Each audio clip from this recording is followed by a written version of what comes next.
नमस्ते। आज हम एक बहुत बहुत ज़रूरी मुद्दे पर बात करने वाले हैं। वो मुद्दा है आर्टिफिशियल इंटेलिजेंस, मतलब एआई। और ये कि एआई भारत में खासकर महिलाओं के लिए कामकाज का पूरा तरीका कैसे बदल रहा है।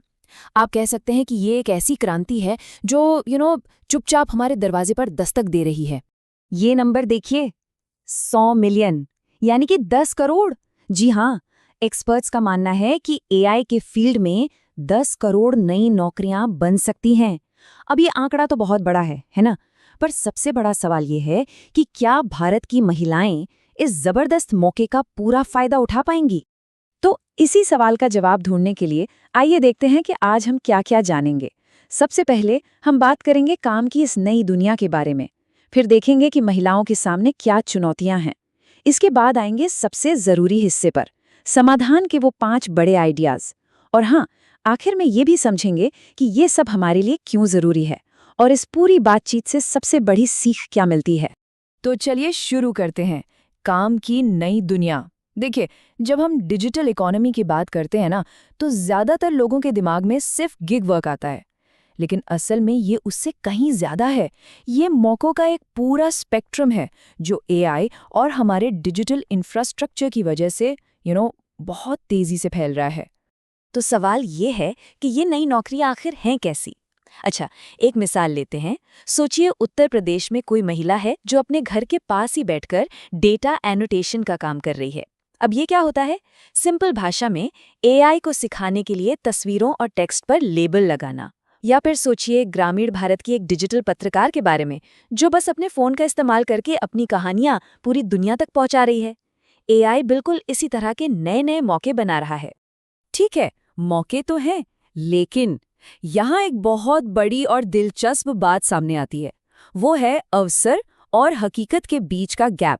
मतलब इतने सारे मौके होने के बावजूद भी अक्सर महिलाएं पीछे रह जाती हैं। पर सवाल ये है कि ऐसा होता क्यों है? एक पैनलिस्ट हैं अतुल सतीजा। वो इसे साइलो इफेक्ट कहते हैं। अब ये साइलो क्या है? सोचिए कि अलग अलग डब्बे हैं। एक डब्बे में सरकार काम कर रही है, दूसरे में इंडस्ट्री, तीसरे में नॉन प्रॉफिट्स।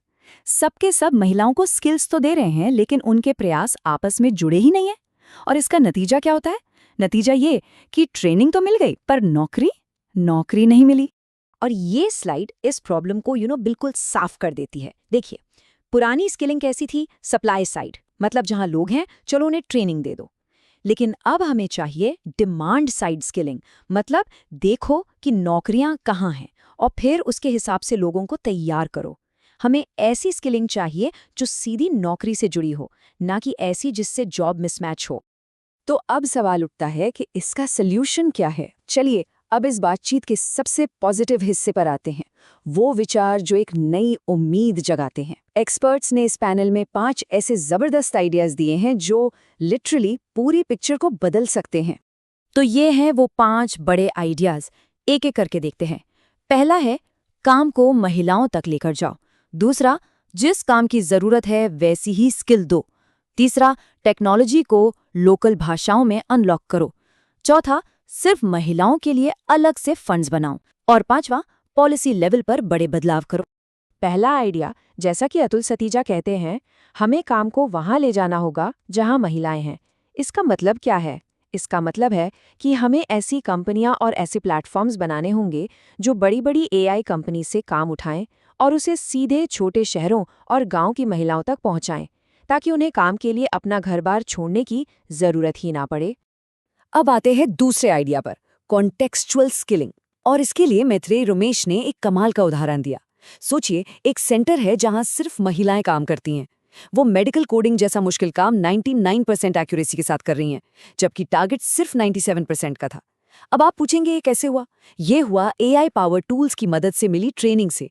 ये टूल्स काम करते करते ही उन्हें बताते हैं कि वो सही कर रही हैं या गलत। इससे क्या होता है? वो बहुत तेजी से और बिल्कुल सटीक काम करना सीख जाती हैं। तीसरा आइडिया है लोकल भाषाओं की ताकत को अनलॉक करना। जैसे डिजिटल ग्रीन का एक ऐप है फार्मर चैट। ये महिला किसानों को 14 अलग अलग लोकल भाषाओं में सलाह देता है। सोचिए, जब टेक्नोलॉजी लोगों से उनकी अपने भाषा में बात करती है ना, तो पढ़ाई लिखाई या डिजिटल गैप जैसी बड़ी बड़ी रुकावटें अपने आप खत्म हो जाती हैं। चौथा आइडिया जुड़ा है इन्वेस्टमेंट यानी निवेश से।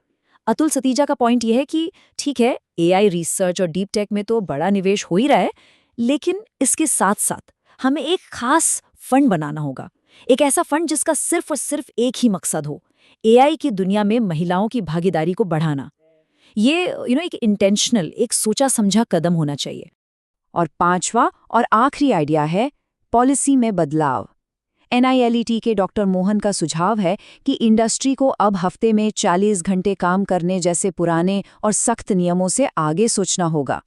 बात सीधी है, अगर हम सच में चाहते हैं कि महिलाएं वर्कफोर्स का हिस्सा बने, तो हमें काम करने के तरीकों को फ्लेक्सिबल बनाना ही पड़ेगा। तो ये तो हो गए 5 बड़े आइडियाज, पर अब सवाल ये है कि इन सब का हमारे लिए क्या मतलब है? ये स्टूडेंट्स के लिए, जो पहले से काम कर रहे हैं उनके लिए, और बिजनेस के लिए क्यों जरूरी है? चलिए समझते हैं। और ये टेबल ये बहुत अच्छी तरह से समझाती है कि इसका फायदा हर किसी को है। चलिए एक एक करके देखते हैं। सबसे पहले स्टूडेंट्स। नीलेट जैसे प्लेटफॉर्म्स के जरिए वो नई स्किल्स सीख सकते हैं और सीधे जॉब पा सकते हैं।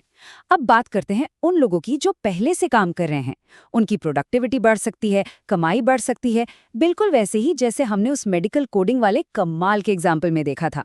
और आखिर में बिजनेस। उन्हें लोकल डेटा मिलता है जिससे वो बेहतर AI मॉडल बना पाते हैं और नए मार्केट्स में भी पहुंच पाते हैं। अच्छा, अब हम इस पूरी बातचीत के सबसे अहम हिस्से पर आ गए हैं। वो एक सबसे बड़ी सीख जो सब कुछ देखने का हमारा नजरिया ही बदल देती है। तो देखिए, असली सवाल ये नहीं है कि AI महिलाओं को मौके देगा या नहीं, वो तो तय है, मौके तो हैं और रहेंगे। असली सवाल ये है कि हम सब मिलकर, सरकार, इंडस्ट्री, समाज, हम ऐसे कौन से सिस्टम्स बनाएंगे, कौन से इकोसिस्टम तैयार करेंगे जिससे ये पक्का हो सके कि हर एक महिला इस क्रांति का हिस्सा बन पाए। क्योंकि आखिर में ये हम सबकी एक साझा जिम्मेदारी है।